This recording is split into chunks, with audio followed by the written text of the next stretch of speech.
प्रिय विद्यार्थियों, इतिहास विषय की डिजिटल कक्षा में आपका हार्दिक स्वागत। आज मैं आपको बताने जा रही हूँ शेरशाह के शासन प्रबंध के बारे में। शेरशाह के जीवन वर्ण और युद्ध कौशल तथा राज्य विस्तार की कहानी तब तक अधूरी ही रहेगी जब तक उसके अत्यंत कुशल शासन प्रबंध का वर्णन न किया जाए। आज तक चली आ रही अनेक व्यवस्थाएं विद्यार्थियों ऐसी हैं जो शेरशाह की देन है, उसकी सूझबूझ और दूरदर्शिता का परिचायक है। ये कहना अतिशयोक्ति न माना जाएगा कि शेरशाह ने अपने राज्य के विस्तार और संगठन को स्थायी बनाने के लिए जो सुदृढ़ व्यवस्था शुरू की थी, उसका लाभ हुमायूं और अकबर के काल से लेकर अब तक के शासन प्रबंध करने वाले उठा रहे हैं। अंग्रेज इतिहासकार कीन ने भारतीय राजाओं में से शेरशाह के शासन प्रबंध की विशेष प्रशंसा करते हुए कहा है कि किसी शासन ने, ब्रिटिश शासन ने भी राज्य के प्रबंध में ऐसी प्रतिभा नहीं दिखलाई जैसी इस पठान शेरशाह ने दिखलाई है। शेरशाह ने अपने जीवन का हर क्षण उत्तम शासन प्रबंध और कुशल सैन्य संचालन करने में लगाया। वह राज के शान शौकत की ओर से हमेशा उदासीन रहा। विद्यार्थियों, वह विलासिता से भी दूर रहा। किंवदंती है कि एक बार हुमायूं का एक दूत उससे मिलने गया। मिलकर आने पर उसने शेरशाह के बारे में कहा कि जब मैं उसके पास गया तब शेरशाह कड़ी धूप में कुदाली लिए खाई खोदने में लगा रहा। मुझे देखकर वह वहीं जमीन पर बैठ गया और मुझसे बातें करने लगा। विद्यार्थियों, राजकाज एक गंभीर विषय है और कुदाली लेकर राजा का काम करना भी असाधारण बात है, किंतु दोनों से अधिक महत्व की बात यह है कि दोनों असाधारण कार्यों में संतुलन बनाए रखा जाए और एक काम को दूसरे में बाधक नहीं साधक बनाया जाए। शेरशाह का साम्राज्य विस्तार की जहाँ तक बात है विद्यार्थियों, तो वह पूर्व में आसाम से लेकर पश्चिम में मुल्तान और सिंध तक तथा कश्मीर से लेकर दक्षिण में सतपुड़ा की पहाड़ियों तक न केवल एक सुदृढ़ साम्राज्य उसके द्वारा स्थापित किया गया, वरन शासन संबंधी एकरूपता की सृष्टि करके उसने एक सुसंगठित एक तंत्र राज्य की नींव भी डाल दी। शेरशाह के पहले दिल्ली के सिंहासन पर जितने भी मुस्लिम शासक बैठे, उन्होंने दूर स्थित प्रांतों को केंद्रीय सरकार से संबंध करने का कोई प्रबंध नहीं किया या कोई प्रयास नहीं किया। इसी का परिणाम था कि बड़े प्रांतों के गवर्नर मौका पाते ही न केवल स्वतंत्र हो बैठते थे, वरन सम्राट को भी अपदस्थ कर डालते थे। मुस्लिम बादशाहों में शेरशाह ने ही पहले केंद्रीय सरकार और साम्राज्य के प्रत्येक भाग के बीच सीधा संबंध स्थापित किया। संपूर्ण साम्राज्य की लगान पर हाथ रखना उसका एक प्रमुख उद्देश्य था। सुशासन की सुविधा के लिए उसने प्रांतों को सरकार में और सरकार को परगनों में बांट दिया था। ये सरकार और परगने आजकल की कमिश्नरी और जिले हैं, यानी सरकार यानी संभाग और परगना यानी जिले के बराबर। प्रत्येक परगने में एक सिकदर और एक अमीन, एक खजांची और दो क्लर्क, एक फारसी और दूसरा हिंदी लिखने के लिए होते थे। तो विद्यार्थियों, ये शेरशाह के जो शासन पद्धति है वो काफ़ी महत्वपूर्ण रही। उसके द्वारा किए गए सुधार शासन के क्षेत्र में वो इतने महत्वपूर्ण थे कि बाद के शासकों के द्वारा भी उसे अपनाया गया। यहाँ तक कि मुगलों के बाद ब्रिटिश सरकार ने और ब्रिटिश सरकार के बाद स्वाधीन भारत में भी किसी न किसी रूप में वो पद्धति कायम रही। शेरशाह के लिए हम कह सकते हैं कि वह एक महान विजेता ही नहीं बल्कि एक महान संगठनकर्ता और शासक भी था। इतिहासकार लेनपुल के अनुसार वह पहला मुस्लिम शासक था जिसने प्रजाहित पर विचार किया। उसमें ये समझने की प्रतिभा थी कि सरकार को लोकप्रिय बनाया जाए, राजा को प्रजा के कल्याण के लिए शासन करना चाहिए। उदार तथा सहिष्णुता की नीति द्वारा हिंदू प्रजा को प्रसन्न करना चाहिए और देश की मौलिक उन्नति को प्रोत्साहित करना चाहिए। ऐसा जो है शेरशाह का मानना था।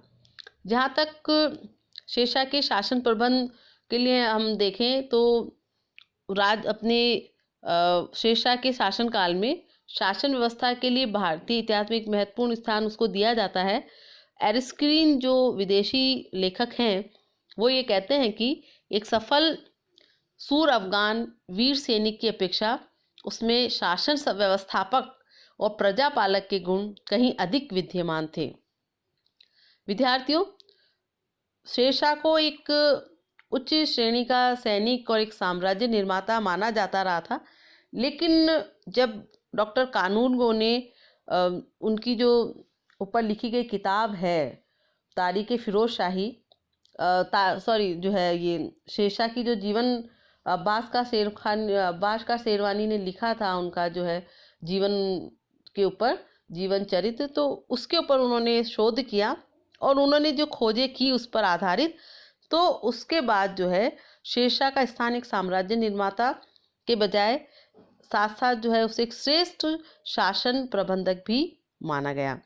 डॉक्टर कानूनगो कहते हैं कि शेरशाह रचनात्मक कार्यों के लिए विलक्षण बुद्धि रखता था और अकबर से बड़ा राष्ट्र निर्माता था। शेरशाह को केवल 5 वर्ष शासन करने का अवसर मिला, किंतु इस अल्प अवधि में प्रशासन संबंधी बहुत से सुधारों का जो है उसने उत्कृष्ट परिचय दिया। शेरशाह पहला मुस्लिम शासक था जिसने हिंदू मुस्लिम का भेदभाव भुलाकर जनता के सुखमय जीवन की कल्पना की और हिंदुओं को भी उच्च पदों पर नियुक्त किया। उसके शासन प्रबंध की कुछ विशिष्टताएं थी जिनको आदर्श बनाकर वे शासन करना चाहता था, जिसमें से प्रथम है शासन में जनहित की भावना, न्याय में समानता, शासन में सतर्कता, धार्मिक सहिष्णुता आदि। शेरशाह की व्यवस्था के यही आधार स्तंभ थे। विद्यार्थियों, इन्हीं को आदर्श मानकर उसने शासन में उचित सुधार किए। उसके शासन प्रबंध को हम 3 भागों में बांट सकते हैं मोटे तौर पर: केंद्रीय शासन, प्रांतीय शासन और स्थानीय शासन। वह एक जागरूक और निरंकुश शासक था जिसमें जन कल्याण की भावना का समावेश था।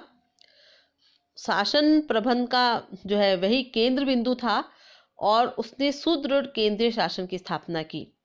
केंद्रीय सरकार में सम्राट व उसके कुछ मंत्री आते थे और केंद्रीय सरकार कई भागों में विभक्त थी। उसने गांवों और परगनों तथा सरकारों का संगठन सुव्यवस्थित रूप से करवाया। उसकी भूमि व्यवस्था एवं भूमि सुधार की सभी ने प्रशंसा की है। उसने किसानों की दशा में सुधार लाने के लिए और राज्य की आय निश्चित करने के उद्देश्य से भूमि व्यवस्था में अनेक सुधार किए। उसने प्रचलित मुद्रा व्यवस्था में भी महत्वपूर्ण सुधार किए। उसने एक ही धातु की मुद्रा चलाई और साथ ही लेन देन में सुविधा की दृष्टिकोण से उसने चांदी और सोने के सिक्कों को छोटे छोटे भागों में भी विभक्त करवाया। उसने राज्य में व्यापार वाणिज्य को भी प्रोत्साहित किया, सड़कों का निर्माण करवाया, उनकी सुरक्षा की व्यवस्था की, डाक व्यवस्था का अच्छा प्रबंध किया। ये डाक व्यवस्था उसकी मृत्यु के 200 साल बाद तक भारत में चलती रही।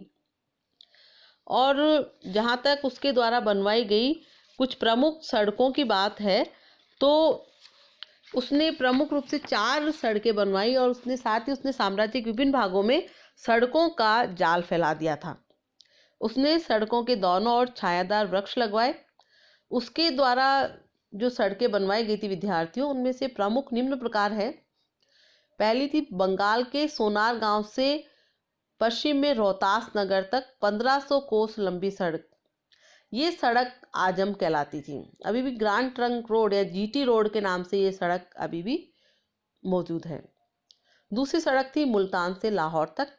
तीसरी थी बयाना से जोधपुर तक। एक अन्य सड़क थी बयाना से लेकर अजमेर तक। एक सड़क थी बनारस से मंडोर तक। एवं आगरा की सड़कों से जोधपुर अजमेर, आगरा को जो है, आगरा चूँकि राजधानी रही उनकी, तो आगरा को सड़कों से जोधपुर, अजमेर, चित्तौड़ तथा खानदेश के साथ जोड़ दिया गया। इन सड़कों से विद्यार्थियों यातायात का तो विकास हुआ ही और सेना को आसानी से एक स्थान से दूसरे स्थान पर अब ले जाया जाने लगा, लेकिन साथ ही व्यापार का विकास भी हुआ। इससे राज्य की आय भी बढ़ी।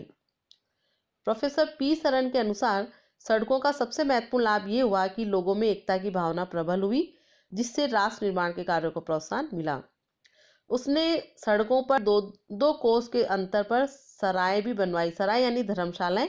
उसने लगभग 1700 से लेकर 2500 सराय बनवाई तथा उनमें उचित व्यवस्था की।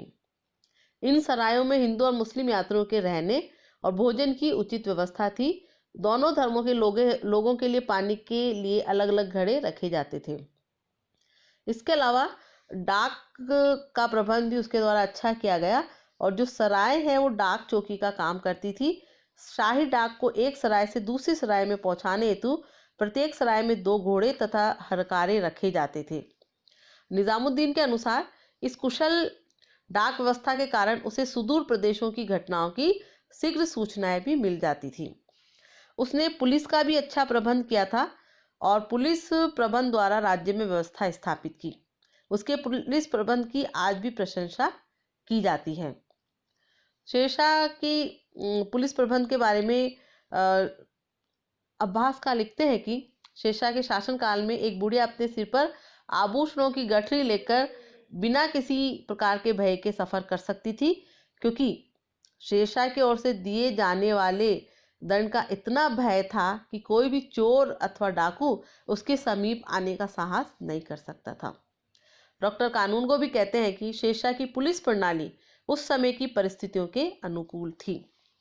और जहाँ तक शेरशाह के द्वारा किए गए राजस्व सुधारों की बात है तो सेना प्रबंध के साथ साथ जो है राजस्व प्रबंध की भी उसने अच्छी व्यवस्था की और उसने भूमि की पैमाइश करवाई और साथ ही जो है उसमें जो दोष थे राजस्व को तय करने के, उन दोषों को दूर करते हुए भूमि प्रबंध को उसने प्रजा का हितैषी, कुशल एवं सुदृढ़ बनाया। डॉक्टर ईश्वरी प्रसाद के अनुसार शेरशाह का भूमि प्रबंध मुगलों के लिए एक बहुमूल्य विभूति थी। आगे चलकर अकबर ने उसमें जो है और सुधारों के साथ उसको लागू किया और उसमें शेरशाह ने अपने साम्राज्य में प्रत्येक किसान की कृषि योग्य भूमि की पैमाइश करवाकर उसका रिकॉर्ड रखा और भूमि की पैमाइश करने वालों को पर्याप्त वेतन दिया जाता था ताकि वे किसानों का शोषण नहीं कर सके और ईमानदारी से कार्य करें। और सैन्य प्रबंध की तो चूंकि वो एक योग्य शासक था तो सेना का क्या महत्व है राज्य के लिए वो अच्छे से जानता था। अतः उसने अपने सुधारों द्वारा सैन्य संगठन को अत्यंत कुशल बना दिया। डॉक्टर कानूनगो के अनुसार शेरशाह ने अलाउद्दीन की सैनिक प्रणाली को पुनर्जीवित करके वास्तविक रूप में सेना को शाही संस्था बना दिया। उसने कुछ ऐसे सुधार भी किए जो अलाउद्दीन नहीं कर पाया था। उसकी सेना में लगभग 1.5 लाख घुड़सवार तथा 25,000 प्यादे यानी पैदल और 500 हाथी थे। इसके अलावा सूबेदार और स्थानीय अधिकारियों के पास और सेना थी। सैनिकों की भर्ती सम्राट स्वयं करता था और उसने अलाउद्दीन के समान प्रत्येक घोड़ों को दागने तथा प्रत्येक सैनिक का हुलिया सरकारी रिकॉर्ड में रखे जाने की प्रथा को पुनः प्रचलित किया। विद्यार्थियों, घोड़े को दागने का तात्पर्य ये है कि जब सेना का निरीक्षण होता था और संख्या गिनी जाती थी कितने घोड़े हैं सैनिकों के पास, तो बहुत सी बार ये होता था कि भ्रष्टाचार की नीति के तहत कुछ सैनिक अपने घोड़ों को खरीदते ही नहीं थे और अपने साथियों के या अन्य लोगों के घोड़े जो है उनको निरीक्षण के समय उपस्थित कर दिया जाता था। लेकिन इस चीज़ को रोकने के लिए, चेक करने के लिए दागने की प्रथा जो कि अलाउद्दीन ने पहले शुरू की थी कि घोड़े के ऊपर एक निशान लगा दिया जाता था जिससे उसे दोबारा गिनती में नहीं लिया जा सकता था।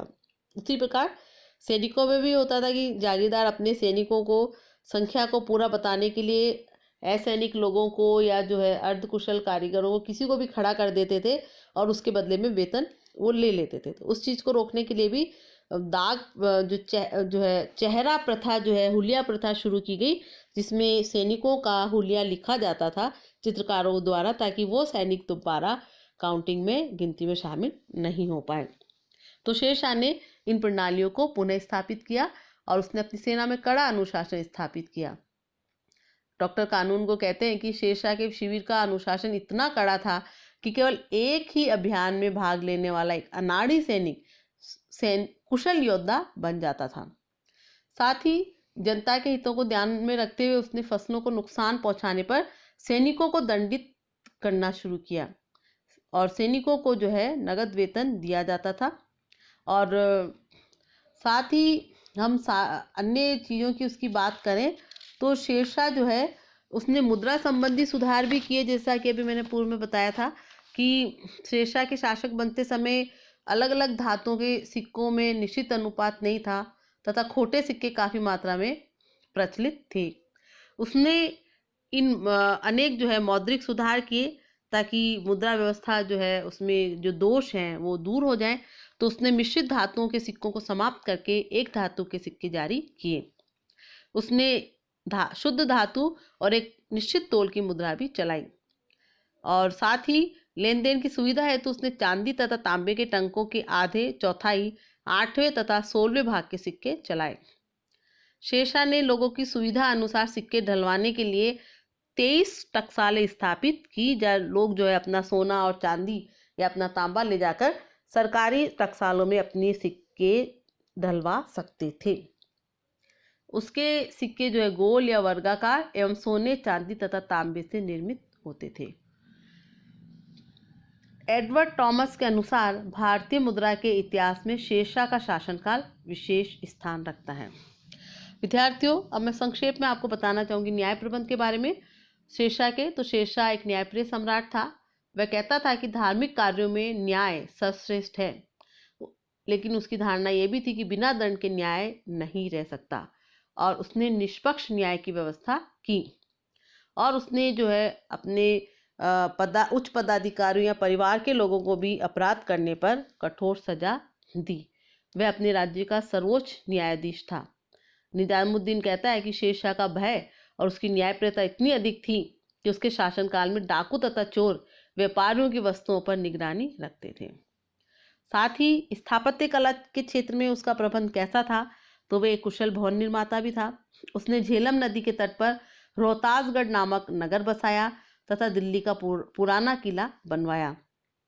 फर्ग्यूसन के अनुसार, जो कि एक स्थापत्य विशेषज्ञ हैं, वो कहते हैं कि यह पुराना किला शेरशाह द्वारा बनाई गई इमारतों में सबसे अधिक अच्छा और पूर्ण है। शेरशाह द्वारा निर्मित सबसे विख्यात भवन सहस्राम में उसका मकबरा है, जिसे पंजाबी शिल्पकार अलीवाल खान ने बनवाया था। यह मकबरा विद्यार्थियों हिंदू मुस्लिम कला का सुंदर सम्मिश्रण है। पर्सी ब्राउन के अनुसार शेरशाह का मकबरा भारतीय स्मारकों में सबसे प्रसिद्ध है। इस कानून को इस भवन के बारे में कहते हैं कि इस भवन का बाहरी खुरदरापन शेरशाह के चरित्र की बाहरी कठोरता के अनुरूप है, जबकि उसका भीतरी सुंदर भाग उसके दयालु हृदय का प्रतीक है। विद्यार्थियों, बहुत सी बार ये पूछा जाता है कि क्या शेरशाह अकबर का पूर्वगामी था, यानी शेरशाह ने वह कार्य किए जो आगे चलकर अकबर ने किए थे, यानी अकबर ने जिन कार्यों को आगे बढ़ाया वो शेरशाह के द्वारा पहले से शुरू किए जा चुके थे। तो जहाँ तक इनके दोनों के बीच की बात है, तो शेरशाह की नीतियों तथा कार्यों द्वारा अकबर प्रभावित हुआ। राज्यों की विजय, साम्राज्य विस्तार, शासन प्रबंध, धार्मिक उदारता, शिक्षा तथा कला के क्षेत्र में शेरशाह की उपलब्धियां अकबर के लिए मार्ग प्रदर्शक प्रमाणित हुई। जिस प्रकार शेरशाह एक मामूली जागीरदार के पद से ऊपर उठकर भारत का सम्राट बन बैठा, उसने अपनी सैनिक शक्ति के बल पर पंजाब से बंगाल तक के क्षेत्रों में अपना साम्राज्य स्थापित किया। अकबर ने भी अपने पिता हुमायूं से निर्बल असंगठित राज्य विरासत में प्राप्त किया था, पर अपनी कुशलता व साहस से उसने राज्य को विशाल साम्राज्य में परिवर्तित करने में सफलता पाई। वहीं हम देखते हैं कि दोनों शासक निरंकुश थे, लेकिन उन्होंने प्रजाहित को अपना आदर्श बनाया। साथ ही हम अन्य चीज़ों की बात करें तो देखते हैं कि धर्म और समाज के क्षेत्र में शेरशाह ने उदार नीति अपनाई। उससे प्रभावित होकर अकबर ने पहली बार हिंदू मुस्लिम समाज के बीच समन्वय स्थापित करने तथा भारतीय समाज को राष्ट्रीय स्वरूप प्रदान करने का प्रयास किया। कला के क्षेत्र में भी शेरशाह ने साथ ही शिक्षा के क्षेत्र के विकास के लिए प्रयत्नशील वे रहा। यहाँ उसने हिंदू मुस्लिम शैली का समन्वय की उस प्रक्रिया को भी शुरू किया जिसे अकबर के शासनकाल में जाकर राष्ट्रीय शैली का स्वरूप धारण जिसने किया। प्रशासन के क्षेत्र में सुधार की हम बात करें तो अकबर ने प्रशासन के विभिन्न क्षेत्रों में महत्वपूर्ण सुधार किए। राजस्व प्रणाली के क्षेत्रों में उसने शेरशाह की नीति का पालन करते हुए साम्राज्य की भूमि की नापजोख, वित्त मंत्री टोडरमल के माध्यम से करवाई तथा लगान की सुविधा की दृष्टि से उसने भूमि को 4 भागों में बांटा: पोलज, परती, चाचर तथा बंजर। शेरशाह ने उपज का 1/3 भाग भूमि कर के रूप में तय किया था। अकबर ने उस कर को 1/4 कर दिया। दोनों शासकों ने राजस्व वसूली की समान नीति को अपनाया। वैसे अकबर ने दहसाला बंदोबस्ती की प्रथा शुरू की तथा जब्ती की नीति को अपनाया। सेना के क्षेत्र में भी अकबर ने शेरशाह द्वारा लाए गए सुधारों का ही अनुसरण किया, किंतु सेना के स्वरूप को हिंदुओं के सहयोग से उसने पूर्णतः राष्ट्रीय बना दिया। सारांश में ये कह सकते हैं हम कि अकबर एक राष्ट्रीय शासक था।